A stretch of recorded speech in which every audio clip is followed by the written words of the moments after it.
Hey everybody, we are coming to you now taking like a combination episode here. So, we've been rolling with this merch culture theme. Carlo, thank you for joining me again. Yep. Michelle is here with us as well. Producer Michelle. Yep. So we've been doing this, kind of like series on, different types of culture around, creating merch. We did a really cool episode with how to do an e-commerce store. We did something about how we built the factory in Daytona. And so, we're going to continue to put out, that content. And now taking it back, we did off the rack product review since I think actually 2016, which wildly, a couple of those videos are still our top performing video. So what we thought we would do is scrunch them together and combined and start to bring product review inside of the podcast. Yeah. So, that's what we're here to do. And we have a really incredible guest that is joining us today with a great brand that I think not everybody, necessarily knows about in the merch space or maybe kind of top of mind. So I'm very excited to introduce Jeremy from Bayside. What's up, man? How you doing? Coming in remote while we're in the studio, combining all the tech that's happening right now. This is crazy. No, I'm good, man. Definitely appreciate you guys coming through and throwing me the invite. So it's always cool to kind of connect with you guys and talk some product. So now Bayside has been around for a long time, right? When was the company created? You know what? Yeah, Bayside's been around for a while, man. It's been family owned for about 28 years with four brothers. They've quietly always been just that supplier that supplied primarily made in USA, right? That's kind of the niche of what we've carved into. And so on the back end, we've really been really good manufacturers in that sense. And then fast forward to 2022, there's been a lot of activity and expansion and things like that. So yeah, it's been around for quite some time. So tell me about 20 something years ago, why was American manufacturing or American sewing important to the team that started the company? I think ultimately because what happened is that Abdul, the founder of Bayside, his lineage was always kind of in the garment world, right? He came from the all-style background in the early 90s, if you will, and they were doing a lot of USA products. So he saw the value of really just kind of bringing jobs back to the States and what it's mean to him to kind of be an immigrant in the United States. So he felt it was kind of his recourse to really kind of give back in that sense. And then ultimately, as far as the consumer background, there's a lot of people that are importing stuff from Mexico, Bangladesh, Central America, things like that. But there really wasn't just a true USA product. So he thought about that and really just kind of ran with it, right? And so, 25 years later, about 1 million square feet later, through all these acquisitions, things like that, we've really got a really good footprint as far as that USA position. Say that again. How many square feet?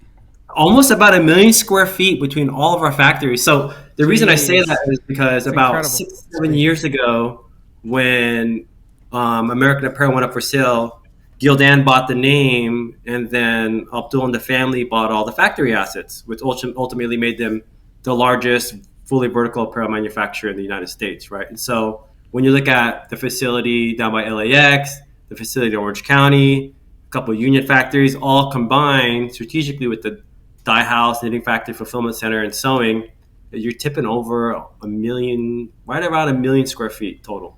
Wow. That's a lot of square feet. Could you imagine, Carlo? Yeah. Can you imagine running a million square feet? I couldn't. Yeah. It's crazy. And in Cali, right? And so that's when the robots have to come in and start doing all the pick and pack. It's crazy, man.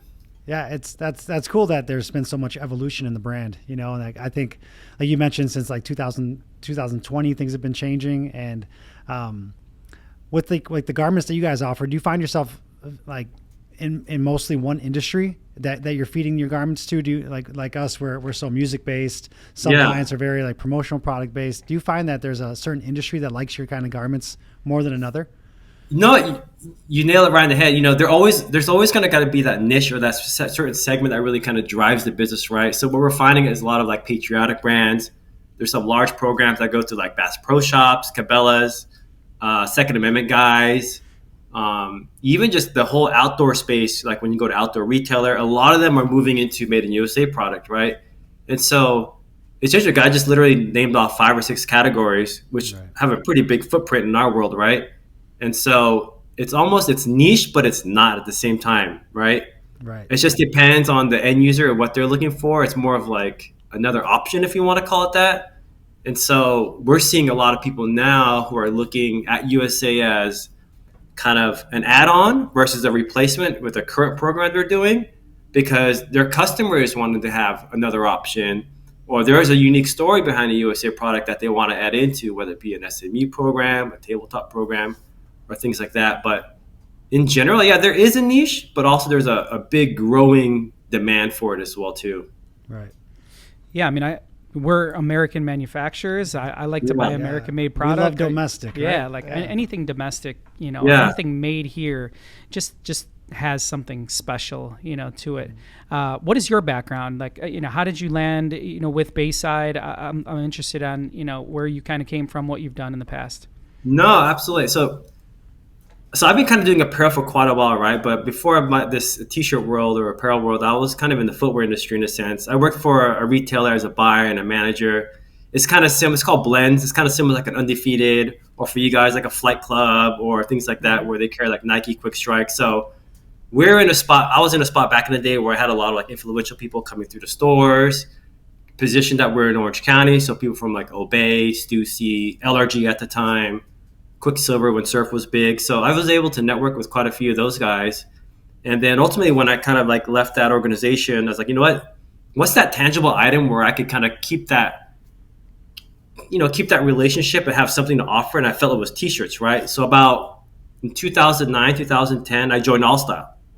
And then from there, I moved on to another supplier. Then prior to Bayside, I was at Next Level Apparel for about 6 years.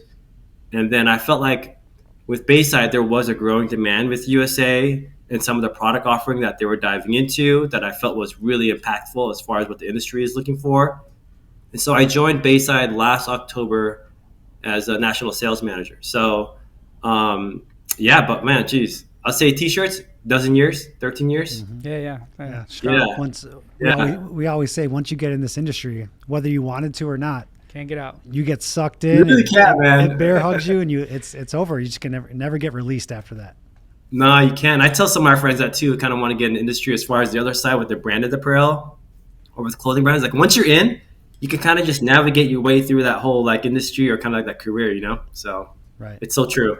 That's awesome. And All Style, is All Style even still around or no? Because that was an awesome garment. Remember we used to do a lot for like streetwear and like skate brands. It's just that brand was awesome. It's iconic.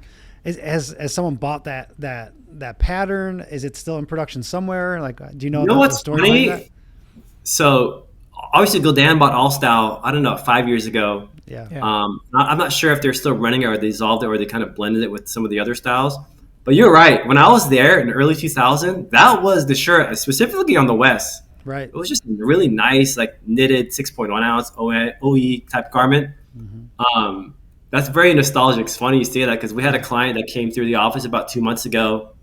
And when they learned Abdul was kind of like one of the originaries, if you will, that helped kickstart All Style, it was all they're like, we owe you, man. It's All Style. They were kind of like nostalgic seeing that stacked AAA logo when they learned that it was kind of his lineage. So it's cool to hear. Yeah, that's cool. Actually, the garments that we're going to go over, I can see some similarity in that yeah. style. Yeah, there is. Yeah. There definitely is. I'm excited for these. Thanks for sending us. So this style, and Michelle's going to layer over like some good photos of the stuff, but we're calling this the 9580. The ultimate tee. Kind of walk us through it, and then I'll kind of give you my reaction and feedback. But I have the cream one here in my hands. Yeah. Tell us about what the silhouette. I could see it. It's got a really big neck. Mm-hmm. This seems very like on trend. So I'm happy you Mm-hmm. guys did this, but walk us through, what the concept is for the 9580. No, absolutely. So this one kind of came about maybe about 8, 9 months ago. We were looking at the market and kind of what the need was. People were used to buying, a 5.5 ounce open end, or they kind of just settled with whatever 6 ounce fabric was out there, whether it be through a distributor or things like that. It's almost like, how do we, it's funny, I'm going to say this, like the all style 1301. How do we get that legacy look, or that legendary look, if you want to call it, specifically in like the surf skate world or street, but kind of give like a modern twist to it? So we came out with the Ultimate Tee. So it's a 6.5 ounce. It's oversized. It's 18 single, 100% cotton. So it's a little thicker, a little bit denser, super tight knit. What we did was we wanted to take that specific knit that made it very unique, but make it a little bit bigger. Not a true drop shoulder, but something where it's a little bit broader on the sweep, a little bit broader on the chest. And we finished it off with like a Lycra blend neckband. That way it keeps that retention and shape, wash after wash, right? I feel like that was very distinguishable among other suppliers to give it like that look and appearance that everybody's kind of tapping into right now. So it's almost like you could style it the way you want to style it, buy a size up to make it look very relaxed, like everybody's on trend, or buy your size, which will be a generic oversized relaxed fit tee, which is still kind of like a very clean silhouette. So that's kind of the genesis behind it, and kind of like the thought of how we wanted to approach it.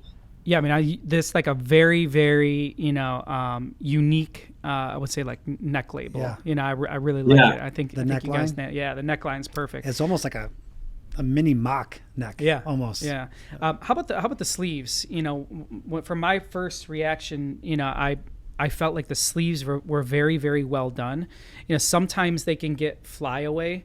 Like, where like the sleeve does like this really odd, flip up here, but this seemed to be a little more tapered at the end. You got to do some more curls. Yeah, you got to fill that sleeve in a fill little the sleeve bit. up, with my python. Get jacked. I think, dude, that's why I call those wizard sleeves. They always got something going on, like some magic deck or some ducks coming out of the sleeve. But we wanted a sleeve really, actually, opposite of everything you said. We wanted to actually, I can't see the video, but where am I at? So actually, we wanted to just kind of come down with a sweep this way versus going straight across, right? And so that was kind of very important to kind of give that ultimate look, right? As far as, no pun, but as far as it coming down the shoulder drape, things like that. And so, you nailed it right in the head. Like we didn't want to have like a very large opening. It kind of very linear with your arm shape and the way your arms would come down. So it looks good and it sits just right. Yeah, I also like, so you said this is a 6.5 ounce. I'm going to guess Joey's going to love printing this thing. Yeah. The ink is going to sit really nicely on it. Yeah. It's definitely got some weight to it, which is great. I mean, many of our clients are like demanding something of this weight. Yeah. So and it's not too much weight. Yeah, it's not too much. Like it's just right on point. Yeah. You also provided us with a PFD here, and for those that are not familiar, PFD is prepared for dye. So Jeremy, you and I have been working on a couple different programs that we're trying to get in, but talk us through what are the opportunities that we have with this garment on the dye side. What kind of dyes can we do? What kind of washes are available? How do we customize this stuff for our clients? No, you're right. So when we thought about this garment, it's like, what's the top selling colors? Clearly, it's going to be like a reactive black or white, traditional colors, right? People always just tap into like what they know and stay safe. But what we realized looking across the board with a lot of these really cool brands or even like Tormrich companies that, they're tapping to like violets, fuchsias, or like serene green, colors that normally a lot of mills just won't stock because it's going to be like the 80th color that sells. So it's almost like, how can we allow our end users to get creative with a great blank and kind of come up with their own ideas, given that's kind of the trend, everybody wants to go in that direction. So we said, let's do a PFD. Nobody really offers a PFD literally in this style and weight.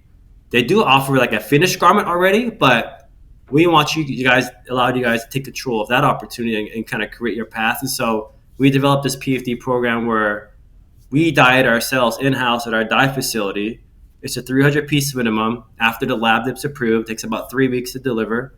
give or take 5% over or under on some tolerances as far as, fallout, things like that. But it really just allows you to kind of like be more sticky with your end user or be more creative with your brand to come out with these really cool colors, right? Beyond a great black or another white t-shirt. Nice. Yeah. Nice. 3 weeks. 3 weeks isn't bad. Yeah. It's not that bad. Yeah. Well, this is awesome, man. Thanks a lot for joining us today. I personally love this shirt. I was wearing it the other day. It fits really, really great. So, we're excited to start to put this in, more of our programs. But we really, really appreciate you, joining us today, going through Bayside. Hopefully we can have you back on, and, then we can talk about some of the success stories that we've had as we start to get this into different lines and so forth. But anybody else who has enjoyed, kind of this product review 2.0, please let us know. We're going to kind of bring everything into the Merch Culture podcast and, segment things out along the way just to kind of keep it fresh. And, let us know who else you'd like us to have on, different brands, products, and Carlo, myself, and Michelle will keep running them back. Keep rolling. Thanks for joining, Jeremy. Appreciate it. Cool. Man. Thanks a lot. Talk soon. I'll see you.